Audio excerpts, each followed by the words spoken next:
until dawn. Right now, I got a few words for some of our brothers and sisters in the occupied zone. The chair is against the walls.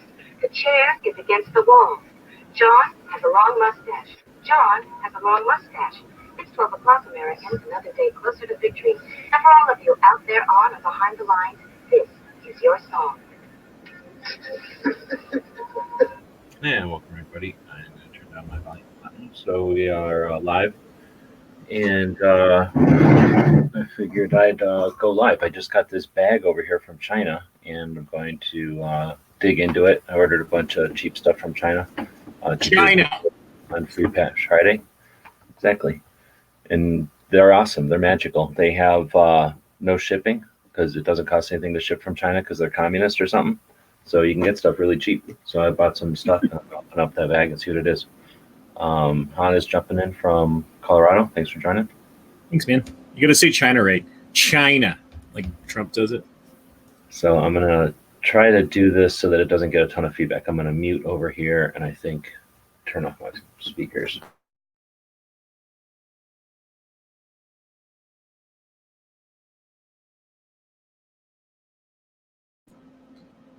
All right, so is that working? Yeah, sounds good. Okay, good. Now, it's not full screen for me, but is that full screen for everybody? I don't believe it is. Maybe it is. I'm not on the YouTube side. Yeah, there you go. Okay, now it's full screen. So yeah, so there's some deal where they don't have to pay shipping because they're communists, and we can take advantage of that. So I ordered a bunch of stuff, and let's see what we got. So this is going to be free stuff. Yeah, free stuff for the Gear website store. And I figured the first order that happens right now, we'll get one of these for sure. What do we got? So I think these are all the same. 1, 2, 3, 4. Yeah, they're all the same. So I got a mess of these, and we'll open them up. This one's already busted open anyway. Oh man, I should return it. Or maybe I did that when I was slicing it up. But yeah, it's a little tiny crossbow. So I think normally you would tear into it from the top here. What is it, G? A little tiny crossbow that shoots I thought you said. That's awesome. So these are 1-inch grids down here. You get this little piece of metal, wire. You get the little injection molded crossbow part. Piece of metal is a spring, I guess. Bunch of toothpicks that are the fancy kinds, which are only pointed on the one side, and on this side they're kind of like banisters. And then some little screws, and a screwdriver's in there for free. So you're gonna get a screwdriver also. And just screw this on here, I'm guessing, even though there's no instructions. Or is there instructions on here? Not really. And that's a waterproof bag, it says. So I guess you have a bag to put it in that's waterproof. I don't think there's an up and down.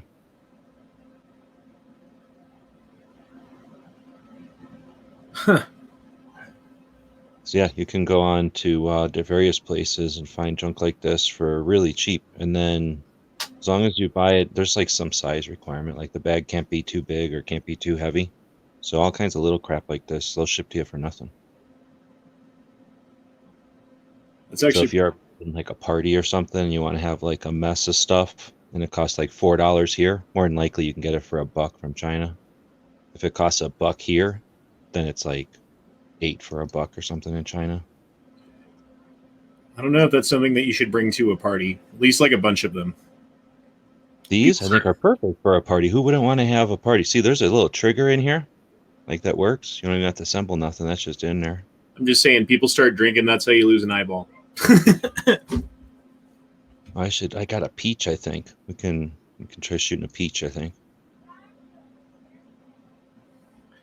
If it'll kill a peach, it'll kill an eyeball. Well, somebody'd have to really be standing there, and I have no idea how accurate this thing's going to be. Yeah, that's it. Well, that's probably not really saying it's safe either. If it just randomly shoots a toothpick in some direction, that wouldn't be great. No. But there's chances. I mean, it seems pretty solid. The green part isn't too bad. Like right away, unless I'm doing something wrong, I can't imagine what else I could be doing wrong here. But as I'm screwing these things in, they're going right through and coming out the other end, and it's like little spikes.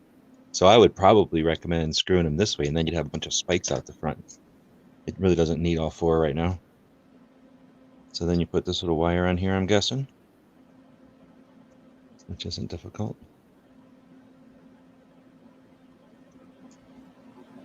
And then when it comes back, yeah, it goes down in that little notch, and then the trigger really just pushes it up. So the trigger's not even holding it, it's just the notch there that's holding it. And the trigger's just going to push it up out of the notch.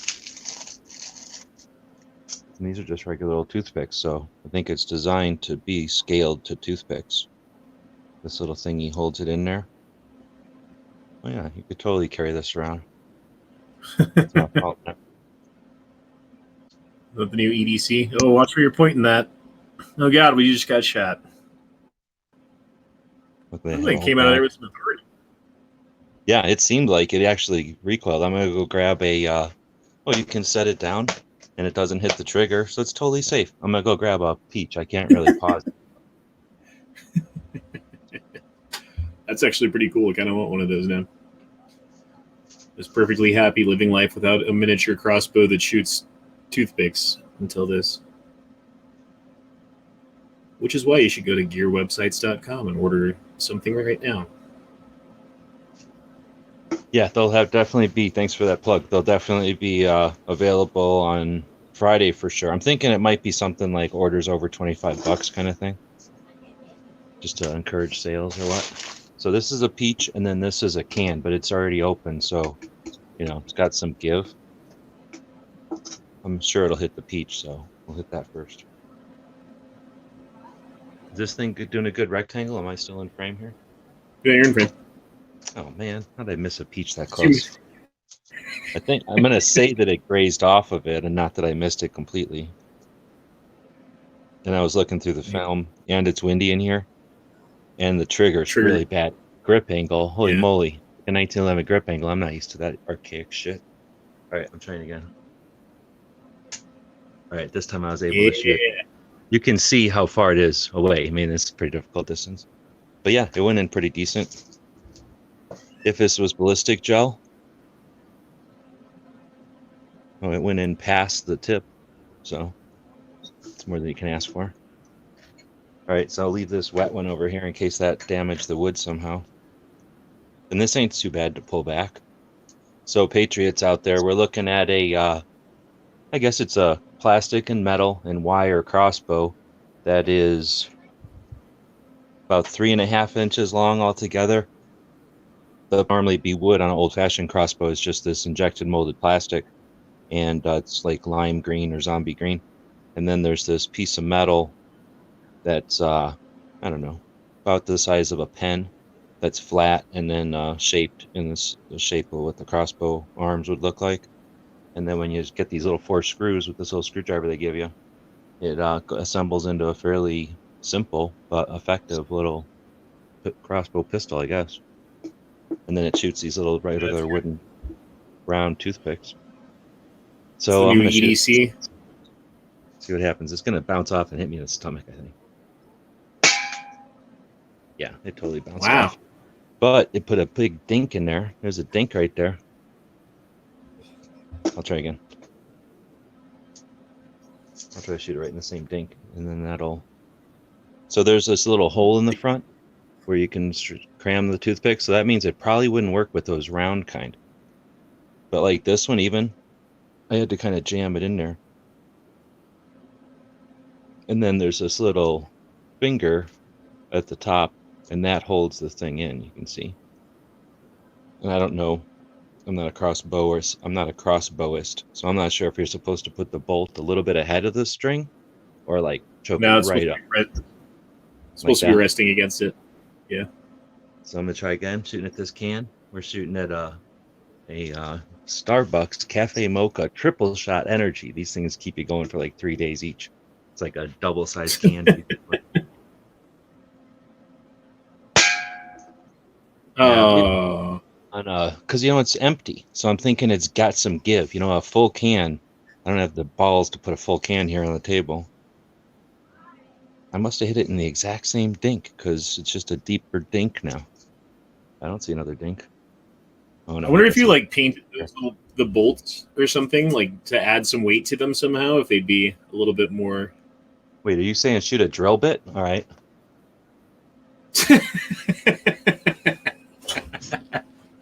Yes, that's what I said.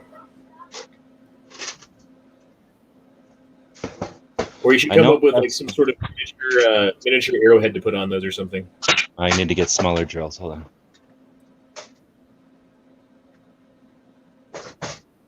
Like chips of a razor blade or something, and like somehow tie them on or slip them into the end of the arrows, the bolts. It's a bolt. It's not an arrow. Very clear distinction. All right, I locked the puppy out back so that she's not here to see this or get an eye poked out. So I'm gonna try with my smallest drill bit here, which is about the size of oh yeah, that's definitely gonna work. Oh, dude, that's about the gonna size of a toothpick. You got safety Actually, glasses? well, I have glasses, so I'm gonna count that. It Okay. barely hits the little finger, but if I put it back too far, it's not gonna go through that hole. So I gotta leave it, chalked up to that hole there. Right. And I'm gonna go way closer, and hopefully it doesn't come back and hit a jugular. If I go down, start texting somebody who lives near me. All right. Oh man, they put a super Oh. bit at least. But this isn't the sharpest thing in the world. It's just a drill bit. But I could get some. Oh, I could sharpen wire, I guess. Oh, you know what would work is the darts from one of them air blow dart or air gun, air blow guns. Right. Blow dart gun? Then you know how they have the little plastic thing at the end for a blowgun? Snap it That off. would work great in here. You'd have to cut them in half probably. I'm gonna shoot this drill bit into this peach and see what happens. Just for theory. Oh yeah, it didn't even punch into the peach. The dog got disgusted. Yeah, I don't think it's. Does that screwdriver fit in there? Like in the No. hole? Oh, Like the end it of the was screwdriver? there without this hole. If I cut this hole, it would. Oh, okay. Yeah, I mean, I could probably get it to fit by jamming it back and forth in that hole. Yeah, but then it's not going to shoot. And I do have drills right here. So, Touche.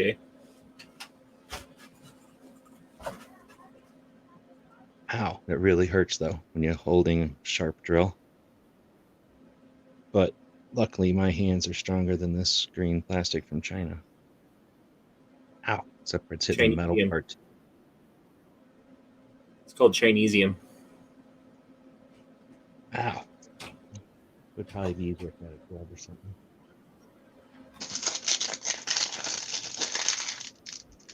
It's funny, you've had that 5 minutes and you're already modifying it. These are super inexpensive. Like I say, if you're having like a party or something and you want to just do something interesting, and it's like 2 months away, because these things I bought them like a month ago. They take forever to ship. Yeah, now the screwdriver fits in there, but it's got that sharp, screwdriver tip. So I'll be surprised if it actually shoots out. Yeah, see, it just went under it. Right. Does a real crossbow just have a wire, or is there some sort of like a pocket, like a slingshot? Like if you put a little pocket or something there, you could probably shoot more stuff with it.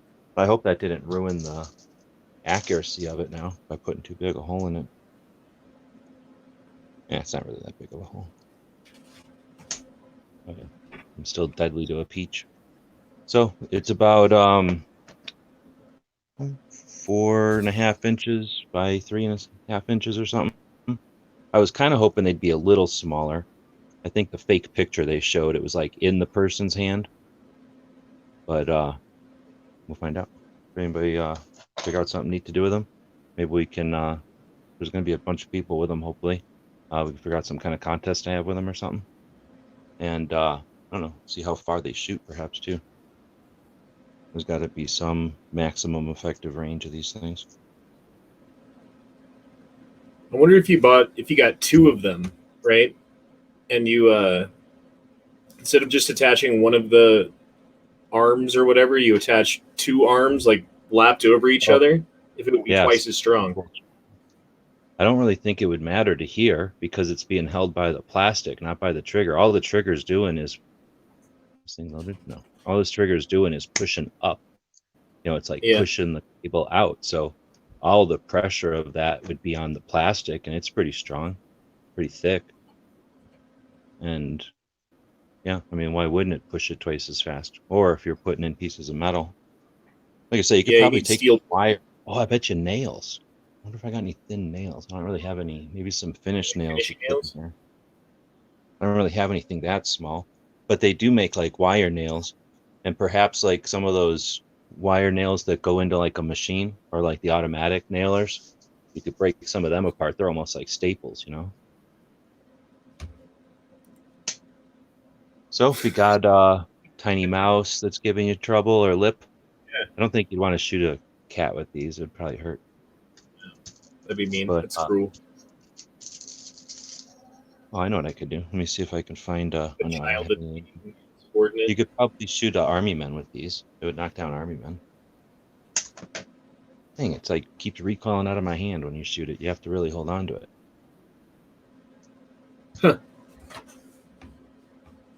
All right, well, so like I say, I just got this bag. I got a couple other things coming from China. Like you said, it's kind of neat too. When you order stuff, you buy like, $30 worth of stuff from China, and then like a month from then, you get these little packages in the mail.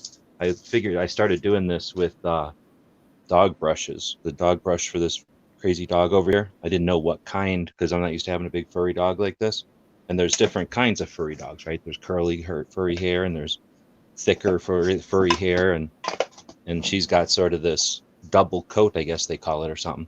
Anyway, I knew there was a lot of different options for brushes, and they're all like $30 at the pet store.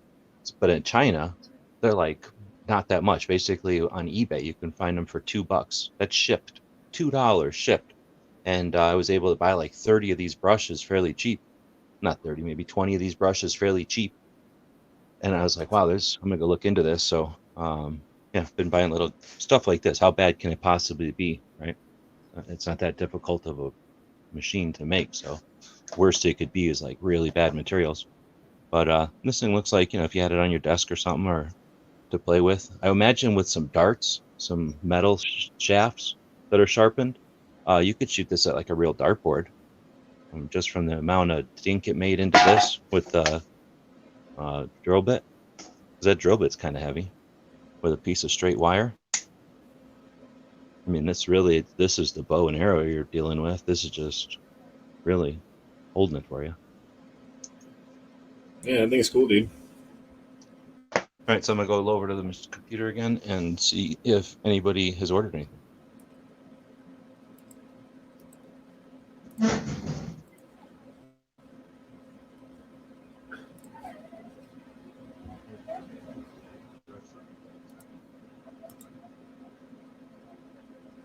Years ago, Sorry.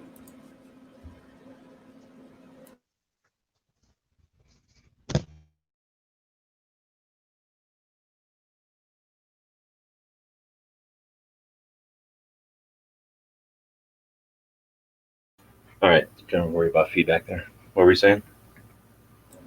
Oh, I had something on my computer I forgot to mute. I was saying sorry. It was just 1 second. So let's see. Some people have been saying stuff in here. Is it California compliant? Probably not. I'll throw a link to the store again. And then I'll go look and see if I ordered anything. But I figured, anybody who ordered stuff like while we were live here, I would. Maybe not every single person. If there's like 1,000 orders, I don't have enough. But to kind of get sales going, try to get some funding for that 2A rally, right? And since these came in the mail, they don't say what they are. You just know they're from China because the way the package arrives. So 10 minutes ago, thank you very much. You'll be getting one of them. So yeah, let's see what they grabbed. And this is just their name. So I'll see if they've got in their email or something. Not totally sure. If they want to say who they are, go for it. But somebody grabbed an ammo can patch. Thanks for that. And you'll definitely get a crossbow also. So on Friday, we'll probably do something if there's any left.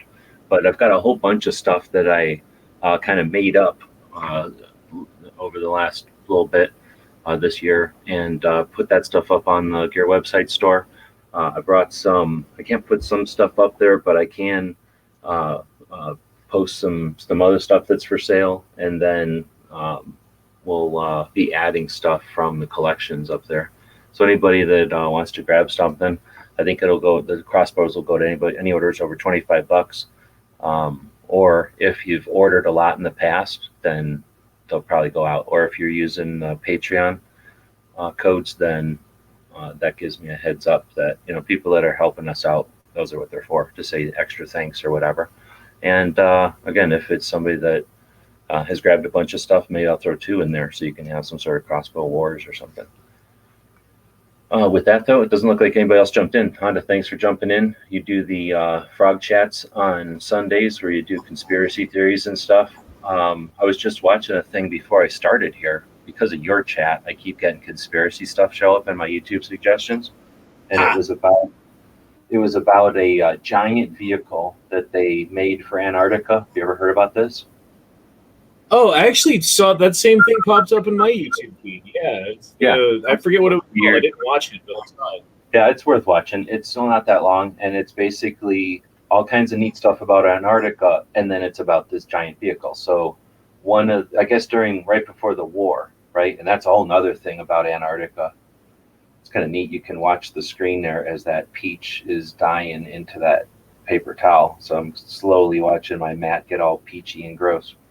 During World War II, the Nazis went down there to try to find all those aliens. Let's keep in mind that Antarctica is a continent. Antarctica is as big as like some of the big continents, right? And we're talking about how we know what's all on there. We don't even know what's all on continents we live on. Like, we're suggesting a couple of people went down there and visited, and they know everything that's going on in Antarctica. Look at our maps. They just go, oh, in Antarctica, and it's just all white. So there's whole theories about what's going on in Antarctica, right? I don't know if you've done a show on that yet, but so during World War II, the Nazis are going down to find all the good stuff that's in Antarctica that nobody wants to talk about. And we're like, hell no, you're not going to find all that stuff that's in Antarctica. So we start establishing Little Americas down there. So at Little America 3, I think, which was like 1940 something, right before the war, or right during the war or something, they create Bird was one of them.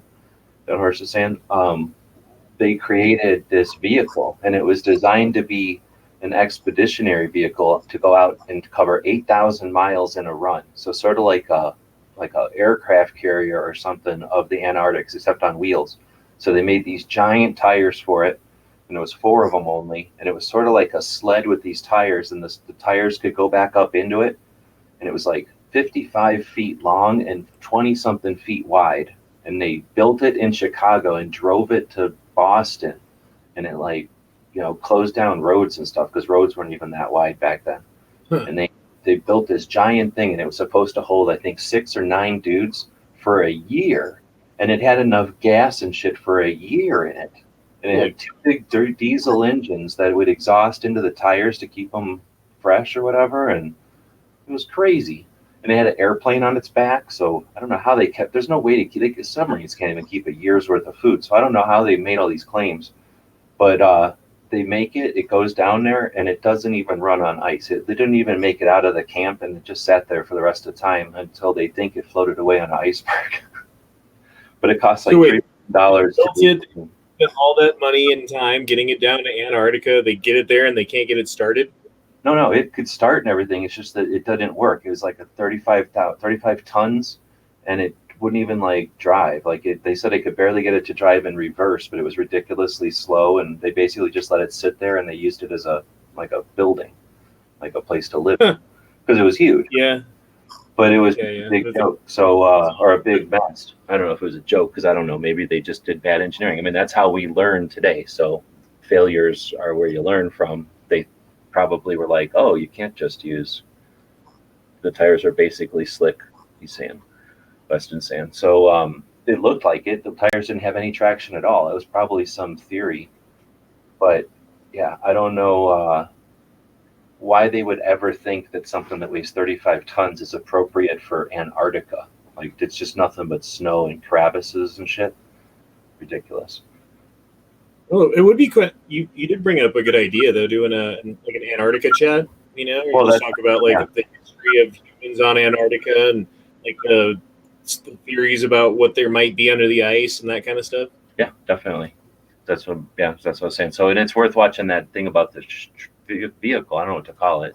It's kind of like not the truck anymore, but uh, because it kind of touches on just the vastness of Antarctica a little bit and how the Nazis were in a race to get down there. And what the hell the Nazis care about Antarctica? Why would they care about Antarctica, right?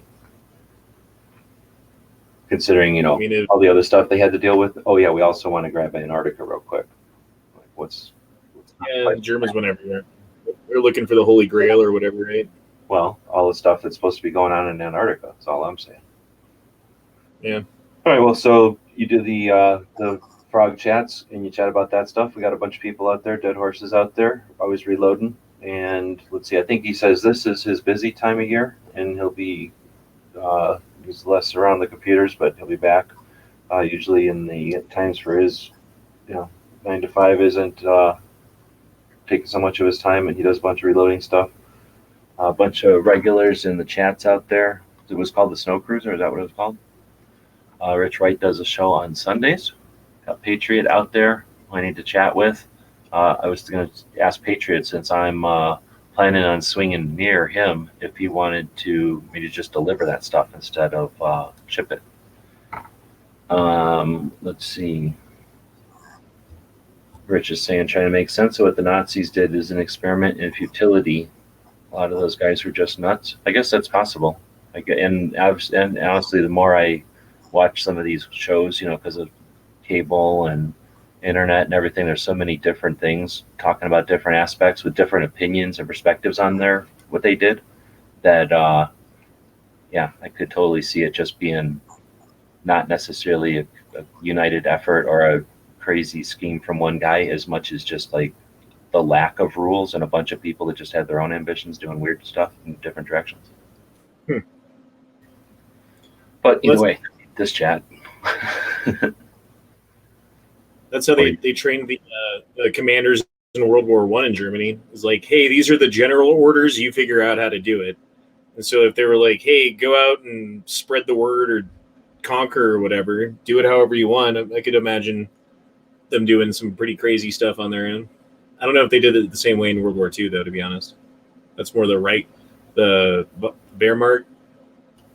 Yeah, well, they're all really, but yeah, that's, again, I don't research it or study that stuff either, but yeah, that's interesting, because that is, I guess, what is that really a strategy, or is that just a method, or whatever the word would be? But the idea of letting people who are competent just do their thing, and then coordinating, versus having a bunch of competent people and then having them be like integral parts of a greater thing that kind of need to be done. What's the word? Like, you know what I mean? Like they have to, I guess I could have coordinate. Yeah, I mean, I think with the level of communications that we have today, it's definitely more like having a central point of control would be more effective. But back then, like, you can't get word to the front line in time to have them respond to the thing that you see from where you're at. So you kind of just have to be like, hopefully they can figure it out, I guess. No, that's a real good point. Like at some point, they didn't have a choice. They had to let people do what they were going to do because of, like you say, they didn't have immediate conversation. Right. Yeah, versus you're in Arizona right now, and I'm in Colorado, and it's like you're across the room from me, We wouldn't be able to do this under conflict, though. This is peacetime. Well, yeah, I'm saying, though. It's 2019. Things are different. All right. Well, so again, my phone just died, so I don't think we're going to be able to do anything else with the video. But I got a chance to play with those. I suspected it was them because I was trying to feel the bag or whatever. I know the other stuff that's coming wasn't that big, basically. So I was surprised. Like I said, I thought those were going to be a little bit smaller because they say they shoot toothpicks. I just, for some reason, thought it wouldn't be much larger than an actual toothpick. But they're a little bit longer than a toothpick in each direction, so they're substantial. And anyway, so we got a chance to not just put one together and see that they're decent, for the cost that they cost, but then they're kind of fun. So Tony's out there. Thanks for grabbing one of the 2A rally patches. I'll throw a crossbow in there. I haven't sent those out yet. Those orders came in on Friday, and I was already on the road.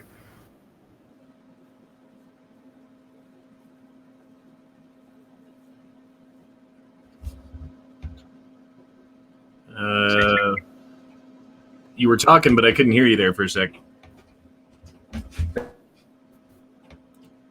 No, I don't have either.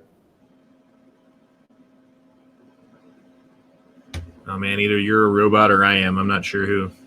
Oh, well, let us know on the chat. Is my roboting? It looks like my internet's not even working.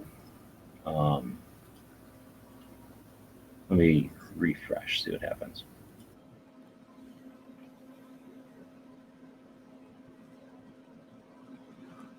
You need to figure out a way to make those toothpicks heavier, so when you shoot them, they're a little bit deadlier. Or just get like a steel rod and sharpen it or something that fits in there. Or, ooh, this is a good idea. Coat hanger? Huh? Coat hanger? Oh yeah, we were thinking the same thing. Yeah. Huh. And then just cut it into like little sections, and you could take a file and like sharpen one side. You know. Coat hanger might be. I'd have to like that one I drilled out. It would work in, right? That's a little bit thicker, but something like a paper clip, any kind of piece of wire that's straight and about the size of a paper clip, yeah, you could cut it. And I'll bet you just cutting it with a wire cutter at an angle, like a coat hanger, would be enough of a tip. You know, that would be like an instant kind of a barb tip, and then flatten the other end because it needs something to catch on. The wire needs something to catch on the other side. We'd have to flatten that with a grinder or something. Figure out a way to like turn one of those into like a mouse trap, where it, instead of like snapping the trap on them, it like shoots them with a crossbow. I mean, it wouldn't be effective because I don't think that would be enough. It would just push a critter. You know what I mean? Like it wouldn't. I don't think the scale is right. It'd have to go way faster to actually hurt something, like to actually poke into something, because things are tougher than that. Like I think it might push into your skin with a toothpick, but more than likely it would just hurt. Like it would be, push against you. Anyhow, but it would be neat to make a little booby trap thing, like somehow rig the trigger to dental floss or something, mount that thing. It would be easy to mount that, I bet. I bet you could drill a hole in the pistol grip part of the crossbow and just screw it to something, like a piece of stick or whatever. Yeah. Poison toothpicks, I think that's illegal. Pretty sure that'd be illegal. Plus, like you might be able to stick a frog. It might stick a frog with a metal barb, maybe. But that thing is not. I mean, look, it barely hit a peach, and it only went into the peach as deep as the toothpick was ground. As soon as it got to the shaft part of the toothpick, it stopped. So it didn't even have enough power to push a toothpick in past the point. As soon as it got to the flat part of the shaft or whatever, like where it stopped being a point, that's where it stopped hitting the peach. And that's not even that's a super ripe peach. It's literally melting on the table over there because I've had it since Friday or whatever. And it didn't even penetrate a can. And it's a pointed thing. Like that's not that tough. I still wouldn't want to get shot in the eyeball. Not in the eyeball, but if you got shot in the arm, I wouldn't even. I would be surprised if that thing even poked you, like if it drew blood or anything. I think it would just be annoying. It would be like if somebody flinged a toothpick at you really hard, or stuck. If somebody blew a toothpick through a blowgun, that would be about the same. Not a dart, because a dart would go way faster out of a blowgun, I think. All right, so again, I was trying to, just before I was just saying that I ended up having a busy weekend, drove up on Thursday to Vegas, had some business in Phoenix that paid for my gas basically to Phoenix. And then I decided to take some collectible stuff that I had, or stuff from the collection, I should say, up to Vegas. There's a big AK thing happening next weekend. And that was also an excuse to get up there and chat with the people about that, the Red October event, which is really cool. It's the 4th year of this event. And I really think it could be the potential for like the evolution of the gun show or the competition shoot, because it's sort of a mix or a merge of the two. So the Red October is a shoot that started 4 years ago in Utah, and it's some people that were into shooting competition shoots. But when you shoot competitions, they're mostly geared towards magazine reloads and just some of the different things they assume that everyone can do are, you kind of are handicapped by using an AK. The magazine reloads are different, and some of the just some of the things that are just way faster when you have bolt releases and different features that race guns basically have are upgraded with accessories. So they made a competition. They just decided to have kind of a halfway fun, halfway competitive event, and they did this in Utah, and they've done it for 3 years, and it's gotten larger each time. And they brought in sponsors to make it an event instead of just a get together. And this its 4th year. They're now moving it to the gun, what's it called, the Pro Gun Club, which is between Boulder City and Vegas. So it's really just south of Las Vegas, between Las Vegas and the Dam. And it's a really large facility that quite a few events like this are held at. So it's a place that's large enough to facilitate and capable of facilitating a big event like this. And it'll be something like 350 shooters plus all the people that show up. So it's their spectators and the people that come along and the industry people that'll be there. So it'll be a very large event. And it's over the weekend. And it's like I say, it's not just a competition shoot. They'll have industry there to show off their guns and their accessories and their whatever targets or gear or whatever they might have. And it's because it's at a range, it's a live fire thing. So you can check out somebody's stuff, talk to them about how they built it or why, and then pull triggers on it. So it's like the evolution of a gun show, because you can also just buy stuff. You can't buy guns. It's not a gun show per se, so they won't have firearm sales there. But you can certainly make arrangements and decide, make a purchase decision type of thing by being able to pull triggers. But then other stuff you can buy there, magazines or accessories or whatever other stuff might be for sale there. And then there's the competition that goes on. Plus, it's an excuse to bring a bunch of people who are interested in Kalashnikovs or AKs together. And then there's camping at the facility. So it's the kind of thing that, again, brings people together in that type of environment for an entire multi-day event. And I like a lot of that concept there.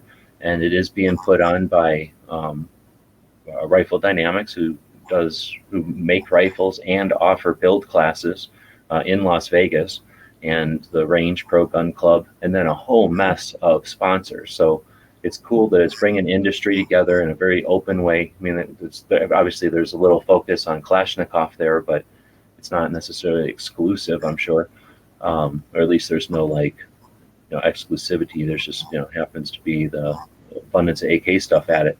But I like the concept a lot, that it's becoming an annual thing that's growing, and it's bringing spectators and competitors and purchasers and just people interested in having a good time for the weekend all together. And it's bringing them together in Vegas, which is neat, because if you are bringing people who have no interest at all in hanging out there, they have options.